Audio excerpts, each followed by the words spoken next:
한국산 무기? 그게 과연 얼마나 대단하길래 이렇게 떠들썩한 걸까? 영국 옥스퍼드에 위치한 유니버셜 국제대학. 전 세계에서 선발된 우수한 학생들이 모이는 이곳은 날마다 뜨거운 토론으로 가득하다. 오늘은 군사학과 방위산업을 주제로 한 특별 강연이 예정되어 있었다. 강의는 글로벌 군사학의 권위자인 이안 클라이드 교수가 맡았다. 강의 시작 전 강의실에서는 이미 한바탕 논쟁이 벌어지고 있었다. 프랑스 출신의 루카스가 비웃듯 말하며 의자에 몸을 기댔다. 그들 스스로 아무리 자랑한다지만 우리 유럽이 만든 무기에 비하면 미완성품 아니겠어. 싼 게 비지떡이라는 말이 괜히 있는 게 아니니까. 그의 말에 독일에서 온 카밀라가 조용히 끄덕였다. 동의해. 무기 시장은 단순히 품질뿐만 아니라 전통과 신뢰도에 따라 결정되지. 한국은 방산산업에서 신흥 강국이라고는 하지만 독일이나 프랑스와 비교할 수는 없잖아. 이 대화를 듣고 있던 브라질 출신의 레오는 한술 더 떴다. 솔직히 말해서 한국은 무기 생산국으로서의 자립도가 낮아 보여. 미국의 기술에 의존해서 겨우겨우 따라가는 정도 아닐까? 강의실 분위기는 한쪽으로 기울어지고 있었다. 그때 한쪽 구석에 앉아있던 한국 출신의 박선우가 손을 들었다. 그의 표정은 침착했지만 눈빛은 단단했다. 말씀하신 부분에서 일부 동의하기 어려운 점이 있습니다. 한국 방위산업, 즉 K방산은 단순히 신흥 강국이 아닙니다. 이미 글로벌 시장에서 그 가치를 입증한 기술력과 신뢰를 기반으로 한 강자입니다. 루카스가 비웃음을 터뜨렸다. 아, 그래? 그렇다면 우리 유럽 무기들과 어떻게 다르다는 건지 한번 말해봐. 아니, 과연 우리가 한국산 무기를 신뢰해야 할 이유가 있긴 한 건가? 선우는 잠시 침묵하며 학생들의 시선을 한몸에 받았다. 그런 그의 목소리는 더 강렬해졌다. 그렇다면 오늘 강의가 끝날 때쯤엔 K방산이 왜 세계적으로 인정받고 있는지 여러분도 알게 되실 겁니다. 강의실은 열띤 논쟁의 장으로 변해 있었다. 오늘의 주제는 K방산의 기술력과 글로벌 영향력. 이안 클라이드 교수의 첫 질문은 간단했다. 여러분은 K방산, 즉 한국의 방위산업을 어떻게 평가합니까?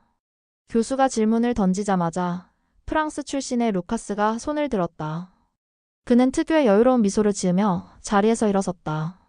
솔직히 말해 K방산은 과대평가된 신생 강국일 뿐입니다.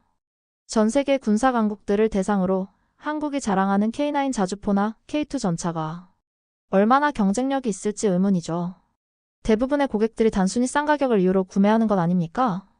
독일에서 온 카밀라도 루카스의 의견에 동조하며 끼어들었다. 맞아요. 유럽의 방산 강국들, 특히 독일이나 프랑스와 비교하면 한국의 무기체계는 전통도 부족하고 기술력도 검증된 바가 적습니다. 한국은 유럽 무기를 따라하기 급급한 말 그대로 모방자에 불과하다고 생각합니다. 이 말을 들은 브라질 출신 레오도 거들었다. 브라질에서 들리는 소문도 비슷합니다. K방산의 가장 큰 장점은 비용 절감이죠. 하지만 진정한 방산 강국은 가격이 아니라 기술과 혁신으로 평가받아야 합니다. 한국이 그 경지에 이르려면 한참 멀었다고 봅니다. 루카스는 비웃는 듯한 표정으로 말했다. 결국 K방산이 세계에서 주목받는 이유는 경제적 어려움에 처한 국가들이 예산 문제로 선택할 수밖에 없기 때문 아니겠습니까? 유럽이나 미국처럼 고품질의 무기를 구입할 여력이 없는 나라들 말이죠. 침묵하던 박선우가 손을 들었다. 그의 목소리는 침착했지만 강렬했다. 말씀하신 내용, 특히 K방산이 단순히 저렴하기 때문에 선택받는다는 주장에는 동의하기가 어렵습니다. 예산 문제 때문에 선택했다면 왜 한국산 무기가 나토 회원국인 폴란드, 핀란드 같은 선진국들에서도 채택되고 있는 걸까요? 루카스는 비웃음을 멈추지 않았다. 좋아요, 폴란드 얘기를 하셨죠. 폴란드가 K2 전차와 K9 자주포를 구매한 이유를 모르시나요? 단순히 빠르게 대량 생산이 가능하고 가격이 합리적이라 선택한 거죠. 품질이 아니라 속도와 비용 때문입니다. 선우는 고개를 저으며 반박했다. 빠른 생산 속도와 합리적인 가격은 물론 중요한 요인입니다. 하지만 그것만으로는 폴란드 같은 나라가 K방산을 선택할 이유가 부족합니다. 폴란드는 나토 기준을 충족하는 무기를 필요로 했고 K방산은 이를 만족시켰습니다. 특히 K9 자주포는 이미 여러 분쟁 지역에서 실전 테스트를 거치며 신뢰를 쌓아왔습니다. 카밀라가 손을 들며 끼어들었다. 그럼 독일의 PGH-1000 자주포와 비교해서 K9이 우월하다고 말할 수 있나요? 유럽 내에서는 독일 자주포가 더 뛰어나다는 평가가 지배적입니다. 선우는 미소를 지으며 답했다. PGH-1000은 분명 훌륭한 자주포입니다. 하지만 유지보수 비용과 실전 배치 속도를 고려했을 때 K9은 더 효율적이고 실용적입니다. 특히 나토 작전에서 K9은 독일 자주포 못지않은 성능을 발휘하면서도 운영 비용이 훨씬 적게 들죠. 레오는 고개를 갸웃하며 물었다. 좋아요. 그렇다면 한국산 무기가 기술력에서 유럽을 따라잡았다고 주장하시는데 그것을 증명할 사례가 있나요? 한국이 독립적으로 개발한 기술이라고는 해도 결국 미국 기술에 의존하는 것 아닌가요? 선우는 흔들림 없이 대답했다. K방사는 과거 미국 기술에 의존하던 시절을 벗어났습니다. 최근 한국이 독자적으로 개발한 K2 전차에는 한국의 독창적인 파워팩 기술이 적용되었고 이는 독일산에 의존하지 않고도 운영 가능하도록 만들어졌습니다. 또한 K9 자주포와 함께 제공되는 유지보수 시스템은 고객의 요구를 맞추는 맞춤형 서비스로 세계 시장에서 경쟁력을 강화하는 데 중요한 역할을 했습니다. 레오는 여전히 회의적인 표정을 지으며 말했다. 하지만 브라질에서는 그런 기술력을 의심하는 목소리가 많습니다. 한국 무기가 단순히 실험실에서만 뛰어나고 실전에서는 어떤지도 모르죠. 선우는 여유로운 미소를 띠며 말했다. 실전에서의 성능이라면 걱정하지 않으셔도 됩니다. 한국 무기는 이미 여러 분쟁 지역에서 입증된 바 있습니다. K9 자주포는 중동과 아프리카의 분쟁 지역에서 활약하며 신뢰를 쌓아왔고 고객들이 이를 재구매하는 사례도 많습니다. 브라질 역시 한국산 무기에 대해 더 깊은 연구가 필요할 겁니다. 토론은 점점 격렬해졌다. 프랑스 출신 루카스는 팔짱을 끼고 선우를 바라보며 비꼬는 투로 말했다. 좋아요. 한국산 무기가 실전에서 괜찮다고 쳐요. 하지만 진정한 방산 강국이 되려면 전통과 신뢰가 필요합니다. 한국은 유럽과 같은 오랜 역사를 가지고 있지 않잖아요. 선우는 잠시 생각에 잠겼다가 대답했다. 그 점에서는 맞습니다. 유럽의 방산 강국들이 오랜 전통과 신뢰를 쌓아왔다는 점은 인정합니다. 하지만 역사가 짧다고 해서 실력을 평가절하할 수는 없습니다. 한국은 단기간에 빠른 발전을 이루며 신뢰를 쌓아가는 과정에 있습니다.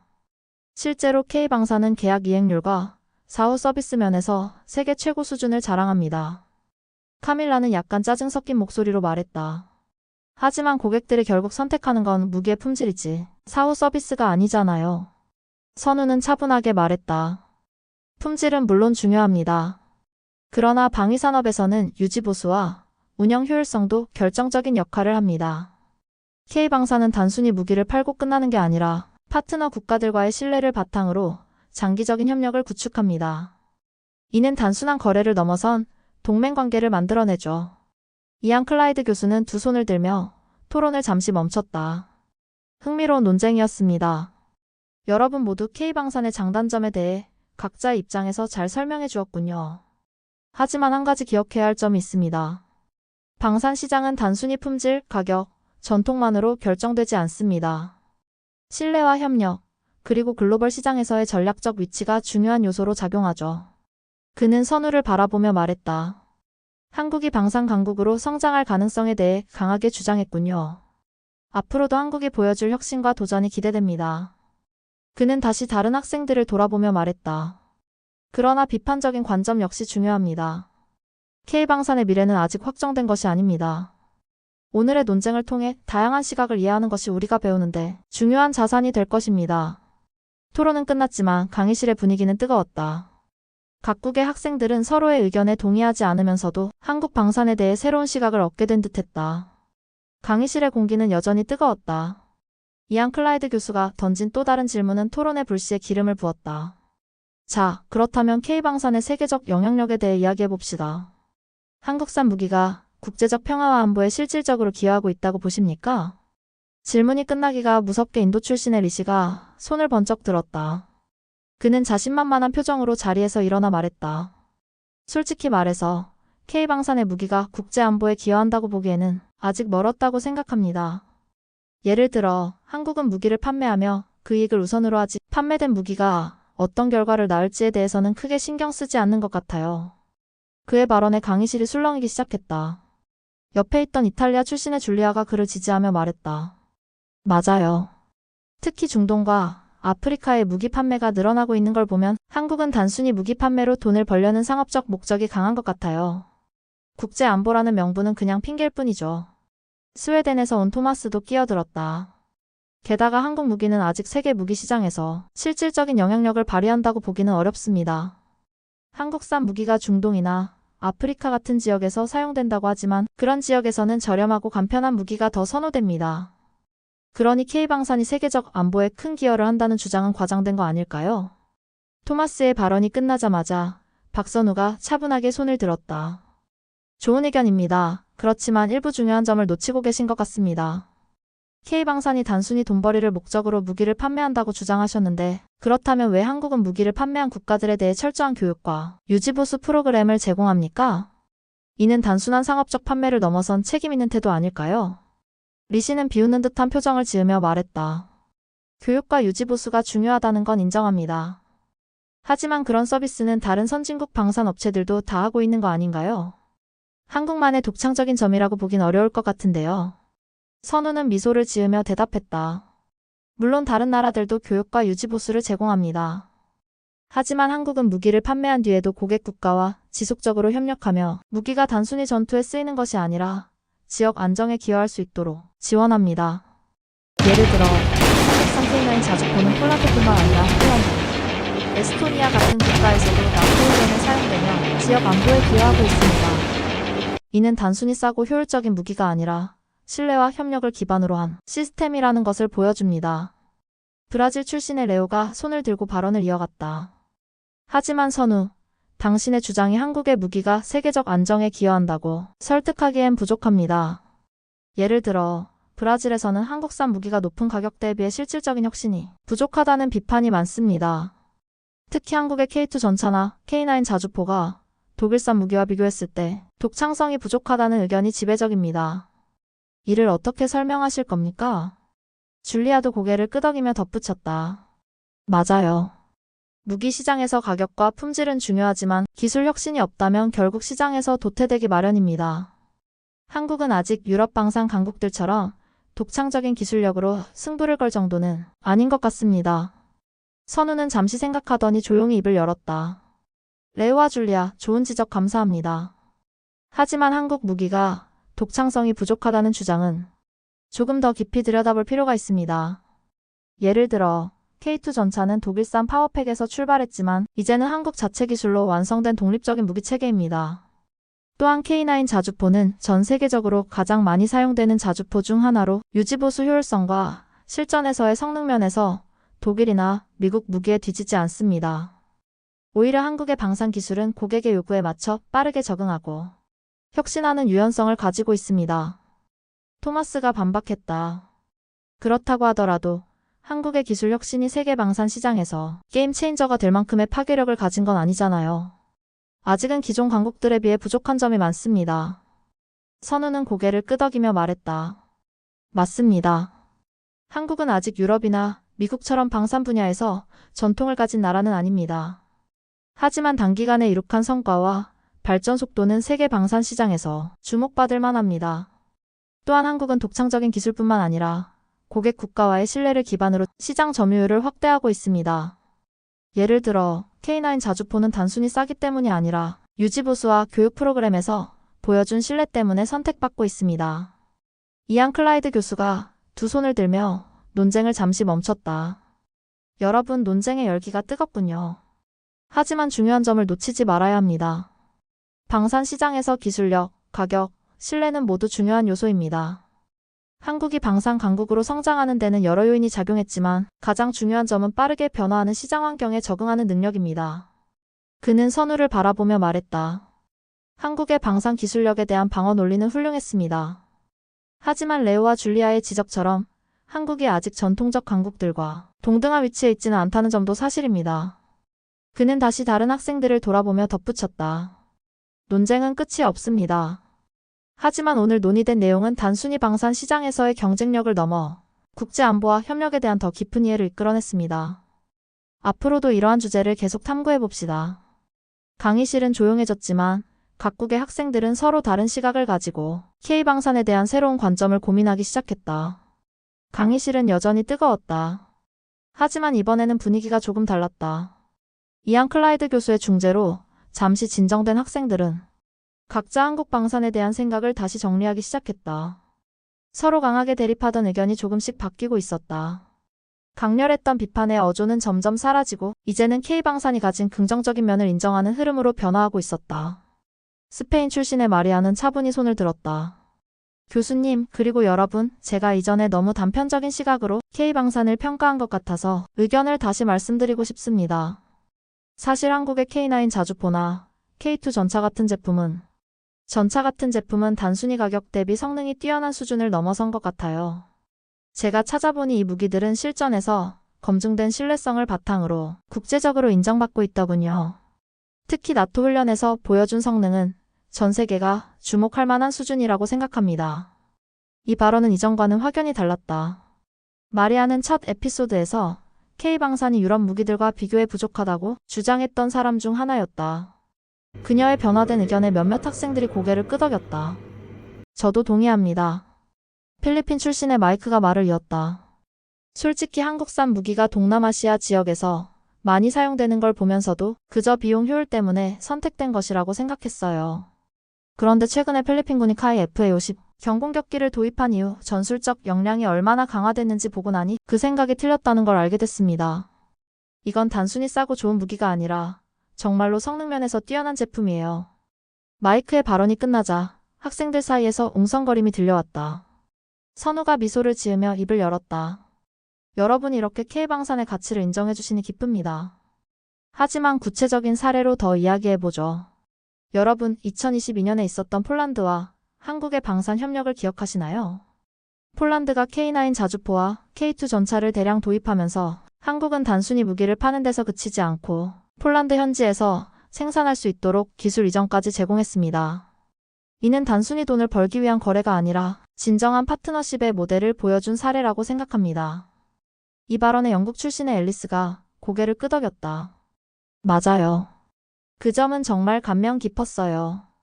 대부분의 방산 강국들은 기술 이전에 매우 신중하잖아요. 하지만 한국은 기술 이전까지 허용하면서 파트너 국가의 자립을 돕는 모습을 보여줬어요. 이런 협력은 단순히 무기 거래를 넘어선 신뢰를 쌓는 과정이라고 생각합니다. 프랑스 출신의 앙드레는 약간의 의문을 품고 있었다.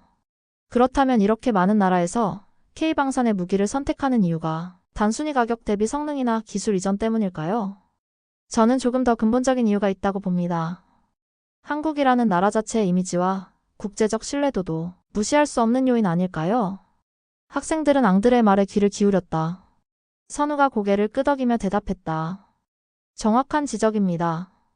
한국은 단순히 무기를 파는 나라가 아니라 국제 평화와 협력을 중시하는 국가로서 신뢰를 쌓아왔습니다. K방산이 많은 나라에서 선택받는 이유는 그 무기가 단순히 강력하기 때문이 아니라 한국이라는 나라가 보여주는 신뢰와 헌신이 담겨있기 때문이죠. 앙드레는 미소를 지으며 말했다. 그렇다면 한국은 방산 강국이면서도 도덕적 책임을 지는 드문 사례라고 볼 수 있겠네요. 이는 정말 인상적인 점입니다. 프랑스에서도 이런 점은 본받아야 한다고 생각합니다. 토마스는 잠시 머뭇거리더니 손을 들고 말했다. 사실 제가 아프리카 출신이다 보니 한국산 무기가 중동이나 아프리카에서 얼마나 유용하게 쓰이고 있는지 직접 목격한 적이 있어요. 예를 들어 한국의 방산 드론은 중동 분쟁 지역에서 민간인과 전투원을 정확히 식별해 불필요한 희생을 막는 데 기여했죠. 이건 단순히 무기의 성능만으로는 설명할 수 없는 일이에요. 필리핀의 마이크가 그를 거들었다. 맞아요. 한국산 장비는 단순히 강력한 무기가 아니라 그 기술이 어떻게 사용되느냐에 따라 생명을 구할 수 있는 도구가 된다는 걸 보여줍니다. 이건 정말 대단한 점이라고 생각합니다. 이안 클라이드 교수가 자리에서 일어나 강의실을 한 바퀴 천천히 둘러보았다. 여러분, 이 토론이 얼마나 발전했는지 보이십니까? 처음에는 K방산에 대한 부정적인 시각이 주를 이루었지만 이제는 그 가치를 인정하고 심지어 존경하는 분위기로 바뀌고 있습니다. 방산 기술은 단순히 전투를 위한 도구가 아니라 국제사회에서 협력과 신뢰를 구축하는 데 중요한 역할을 합니다. 오늘 여러분이 나눈 이야기는 그 점을 잘 보여줍니다. 교수는 선우를 바라보며 말했다. 선우, 한국의 방산 기술과 국제적 역할에 대해 깊이 있는 설명을 해줘서 고맙습니다. 그리고 다른 학생들도 비판적인 시각에서 시작해 열린 마음으로 이야기를 이어간 점이 인상 깊었습니다. 이 토론은 단순히 방산 기술에 대한 논의가 아니라 국제적 협력과 책임에 대해 다시 생각해보는 계기가 되었던 것 같습니다. 강의실에는 잠시 정적이 흘렀다. 하지만 그 정적 속에서 학생들은 서로를 바라보며 조용히 미소를 지었다. 이제는 서로의 의견을 존중하며 K방산의 가치를 인정하는 분위기가 완성되어 있었다. 강의가 끝난 뒤 학생들은 삼삼오오 모여 마지막 토론에 대해 이야기를 나누고 있었다. 강의실에서 펼쳐진 뜨거운 논쟁은 그 자체로 의미가 있었지만 그보다 더 중요한 것은 토론을 통해 변화된 시각이었다. 각국의 학생들이 각자의 배경에서 시작해 결국 하나의 결론에 도달했다는 점이 무엇보다 값졌다. 바로 한국방산, K방산이 단순히 무기를 만들어 파는 국가적 산업을 넘어 세계 각국의 평화와 협력, 신뢰를 구축하는 데 기여하고 있다는 사실이었다. K방산이 지금의 위치에 오르기까지 단순히 기술력만으로 이룬 것은 아니었다. 학생들이 논의한 대로 한국방산은 다른 국가와 달리 무기를 넘어서 협력과 지원의 상징으로 자리 잡았다. 특히 나토 국가들과의 협력에서 보여준 기술, 이전과 공동 생산 모델은 단순한 판매를 넘어선 파트너십의 모델이었다. 이는 단순히 경제적 이익을 추구하는 것이 아니라 국제사회에서 신뢰를 기반으로 한 방산 외교의 성공 사례로 평가받고 있다. 특히 폴란드, 필리핀, 터키, 이집트를 비롯한 여러 국가에서 K9 자주포와 K2 전차, FA-50, 경공격기 등은 단순히 장비가 아니라 국가 방위의 핵심 전략 자산으로 자리 잡았다. 이 장비들은 단순히 성능뿐 아니라 한국이 함께 제공한 유지보수 지원훈련 프로그램 현지화 노력 덕분에 더 큰 신뢰를 얻게 되었다. 이는 단순히 수익을 내기 위한 방산 산업의 차원을 넘어 국제사회의 평화를 위한 노력이었다. 이안 클라이드 교수는 강의실의 변화를 보며 흐뭇하게 웃었다. 오늘 여러분의 토론은 단순히 K방산에 대한 이야기를 넘어 국제사회에서 협력과 평화가 얼마나 중요한지에 대해 다시 한번 생각해보게 했습니다. 여러분 모두 자신의 배경을 넘어서 열린 마음으로 논의에 참여해줘서 고맙습니다. 이야기를 보내준 선우와 같은 학생들 덕분에 우리는 오늘 한국이 가진 저력을 더욱 깊이 이해할 수 있었다. 그의 이야기에서 우리는 K방산이 단순한 산업을 넘어 세계 평화를 위한 다리가 되고 있음을 확인할 수 있었다. 여러분 오늘 이야기가 흥미로우셨나요? 구독과 좋아요, 알림 설정을 통해 더 많은 이야기와 함께하세요. 다음 시간에는 또 다른 나라의 흥미진진한 이야기를 준비해 돌아오겠습니다. 감사합니다.